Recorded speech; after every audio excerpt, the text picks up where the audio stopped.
La matinale, Pierre-Hugues Dubois. Votre invité ce matin, Pierre-Hugues, est Marion Maréchal, tête de liste Reconquête aux prochaines élections présidentielles. Bonjour Marion Maréchal. Européenne. Bonjour Marion Maréchal.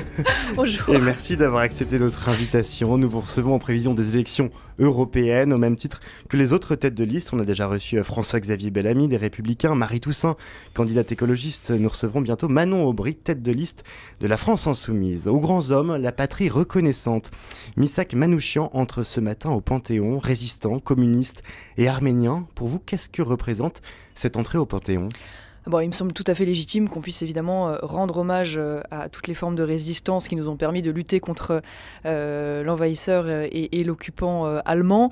Moi, le seul petit regret, j'ai envie de dire, que j'ai dans cet hommage, c'est qu'on semble dans ce pays ne rendre toujours hommage qu'à la résistance communiste, dont la première allégeance d'ailleurs n'en est pas toujours à la France, mais bien souvent à l'Union soviétique, en tout cas après qu'elle ait rompu le pacte germano-soviétique. Donc je veux dire que si j'avais envie d'être totalement satisfaite de cet hommage, j'aurais aimé qu'on puisse au même moment de cette entrée de Manouchian faire entrer un autre grand résistant français qui était Honoré d'Estienne-d'Orves, compagnon de la Libération, mais qui lui avait peut-être le tort d'être monarchiste et catholique. Pour la France, qu'est-ce qu'il représentait, Missak Manouchian ?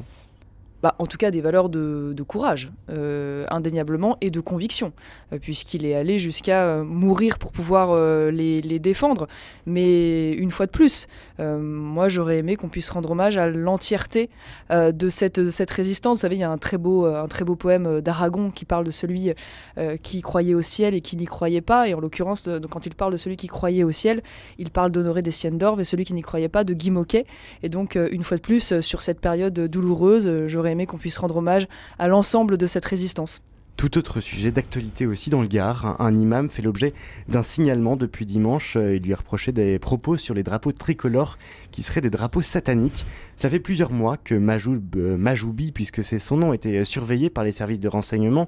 Gérald Darmanin indique avoir demandé le retrait de son titre de séjour. Est-ce suffisant ?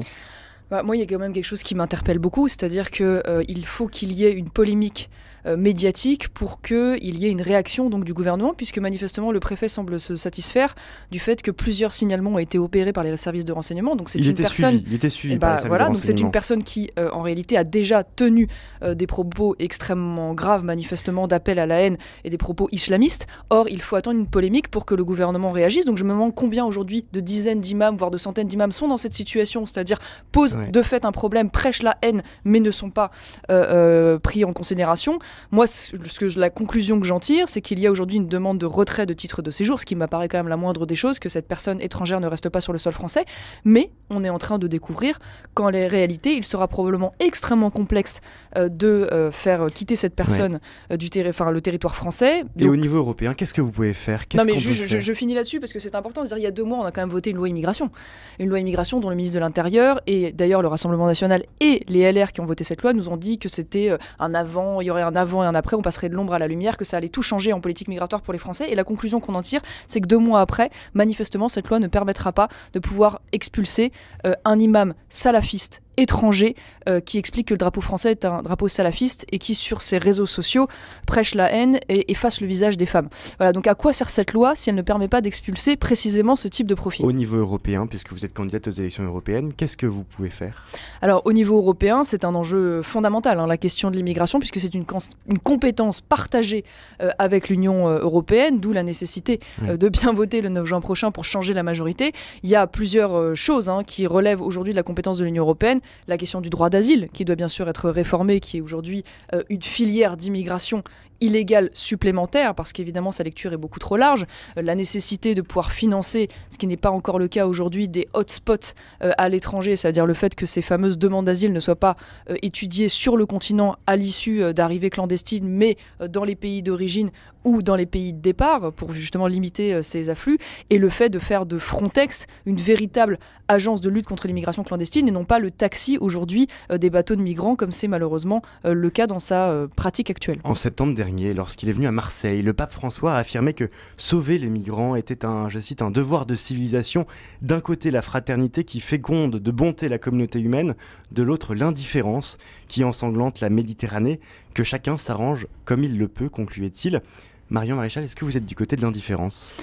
Moi, je vais vous dire, je me souviens très bien de ses propos et il m'avait à la fois dérangé et attristé. Il avait parlé du fanatisme de l'indifférence que je trouve extrêmement injuste à l'égard des Français, qui est probablement le peuple le plus généreux depuis des décennies à l'égard de l'immigration, tellement généreux d'ailleurs qu'il est en train de sacrifier à la fois sa sécurité et son identité à ce titre. Moi, j'aurais envie de dire au pape manifestement qu'il ne prend pas totalement la mesure aujourd'hui des conséquences de l'immigration et je dénoncerais plutôt le fanatisme de l'indifférence à l'égard des conséquences de l'immigration. Parce que voyez-vous, le pape François a tenu ses propos à Marseille. Il y a, pour ne citer que cet exemple, il y a quelques jours à Marseille, il y a une femme de 80 ans qui a été violée par un clandestin sous OQTF. Voilà, ça, vous voyez, c'est les conséquences d'une politique d'accueil inconditionnel, déraisonnable, illimité, comme souhaite le vouloir le pape François, et donc je ne peux pas m'inscrire dans cette logique. Vous savez, moi j'aime bien, quand il y a débat comme ça sur les propos, on va dire parfois politiques, des papes, revenir au cœur de la doctrine sociale de l'Église, au catéchisme de l'Église catholique. Ou à l'Évangile, j'étais un étranger, vous ne m'avez pas accueilli. Moi je vais vous lire le catéchisme de l'Église catholique, qui fait donc autorité pour chacun d'entre nous, et qui dit les nations les mieux pourvues sont tenues d'accueillir autant que faire se peut l'étranger en quête de sécurité et de ressources vitales. Je considère que la France a déjà fait tellement qu'aujourd'hui elle n'est plus en capacité de pouvoir le faire. Et il continue ce catéchisme en disant « Les autorités politiques peuvent, en vue du bien commun dont ils ont la charge, subordonner l'exercice du droit d'immigration à diverses conditions juridiques, notamment au respect des devoirs des migrants à l'égard du pays d'adoption et conclusion très importante, l'immigré est tenu de respecter avec reconnaissance le patrimoine matériel et spirituel de son pays d'accueil, d'obéir à ses lois et de contribuer à ses charges. Autant vous dire que la France aujourd'hui, au regard de ses capacités, du nombre de personnes qu'elle accueille, ne fait plus respecter ce devoir élémentaire de l'immigré à l'égard de son pays d'accueil. Vous savez, Marion Maréchal, que ce catéchisme, il est soumis à l'Évangile qui dit « J'étais un étranger, vous ne m'avez pas accueilli », Matthieu 25. Oui, mais pardon, excusez-moi, mais vous faites un parallèle entre l'Évangile et la situation migratoire aujourd'hui. Ça me ressemble à un raccourci intellectuel quand même un petit peu rapide, parce que vous savez, il y a deux façons d'aborder la charité. Quand on est, non mais c'est important de dire, il y a une charité individuelle, la charité individuelle qui, en tant que humain et en tant que chrétien, nous oblige de manière immédiate à l'égard d'une personne en difficulté. Typiquement, demain, rencontrer une personne en situation d'immigration, même illégale, et qui est en souffrance devant vous dans la rue, vous lui portez secours. Et puis, il y a la question du devoir d'État, de la charité d'État, et de celle des responsables politiques qui doit défendre avant tout le bien commun. Et donc le bien commun, il passe aussi bien sûr par la sécurité de la nation dont on a la charge, par l'harmonie, la cohésion, la bonne entente du peuple dont il a la charge. Or malheureusement, sur tous ces aspects, l'immigration a des conséquences extrêmement graves. Et donc je considère que ça n'est pas défendre le bien commun que de vouloir être dans une logique d'accueil inconditionnel et illimité aujourd'hui de l'immigration, notamment clandestine. Pour vous, le pape François en fait trop ? Pour moi, le pape François n'est pas lucide sur les conséquences aujourd'hui de l'immigration, qui ne sont pas d'ailleurs seulement des conséquences, j'ai envie de dire, sécuritaires ou économiques, qui ont aujourd'hui aussi des conséquences spirituelles, parce que derrière l'immigration massive, à la fois légale et illégale, c'est le phénomène aussi d'islamisation accélérée de notre continent et de la France qui est en cours et qui est en train de remplacer, on va dire, l'identité chrétienne de la France, toutes les valeurs qui s'y attachent. Et donc moi, je ne souhaite pas que l'islam soit majoritaire demain en France, je vous le dis. Pour le pape François, le plus grand risque spirituel n'est pas tant l'islam que l'indifférence de nos cœurs. Il y a quand même une indifférence de notre cœur quand on n'est pas sensible aux personnes qui viennent, qui n'ont plus de toit, puisque si elles partent, ce n'est pas toujours par plaisir. Je regrette que le pape François n'ait pas conscience que l'islam justement soit un grand danger pour notre continent, parce que si l'islam devient majoritaire demain dans notre pays, eh bien la France portera peut-être le même nom, mais elle ne sera plus le même pays. Et croyez-moi, tout ce à quoi nous sommes attachés, la mixité, l'égalité entre les hommes et les femmes, la liberté de conscience, la liberté de culte, eh bien tout cela malheureusement n'aura probablement plus cours tels qu'on les connaît aujourd'hui. Donc moi, au contraire, je crois que c'est un sujet majeur, et en tant que, je l'espère, demain futur député européen avec notre groupe, l'un des principaux combats que nous mènerons par l'Europe européen, c'est justement la défense de ces racines chrétiennes et de cette identité chrétienne de notre continent et de notre civilisation. Il est 8h19, nous sommes avec Marion Maréchal, tête de liste Reconquête aux prochaines élections européennes. Vous tenez à l'union des droites, Marion Maréchal, mais la droite n'a jamais été aussi divisée. Reconquête est un nouvel exemple de la division de la droite. Comment est-ce que cette droite peut être plus unie ? Pensez-vous qu'elle Alors, vous avez raison. Moi, je considère que, enfin, pas moi toute seule d'ailleurs, hein, l'histoire nous démontre depuis le début de la Ve République notamment qu'aucun parti ne peut gagner seul et qu'aucun parti, quel qu'il soit aujourd'hui, n'est en capacité d'avoir une majorité. Et donc, moi, je plaide depuis toujours, déjà quand j'étais au Rassemblement national et avant d'en partir, je plaidais pour qu'en effet on puisse travailler avec différents courants de la droite. Je continue de défendre cette idée et je défends cette idée y compris demain au Parlement européen, puisque au Parlement européen nous avons rejoint un groupe, le groupe des conservateurs européens, qui demain peut devenir la troisième force du Parlement devant le groupe d'Emmanuel Macron et donc recomposer complètement la majorité. Aujourd'hui, le Rassemblement national et les LR ne veulent pas entendre parler de ces alliances. Je le regrette parce que malheureusement, si chaque fois la droite perd, c'est parce que précisément elle est face à un bloc centriste qui, lui, fait des alliances et face à une gauche et une extrême gauche qui, elle, fait des alliances et donc condamne évidemment à l'impuissance en face. Est-ce que c'est en quittant le RN que vous arrivez à avoir plus d'unité au sein de la droite ?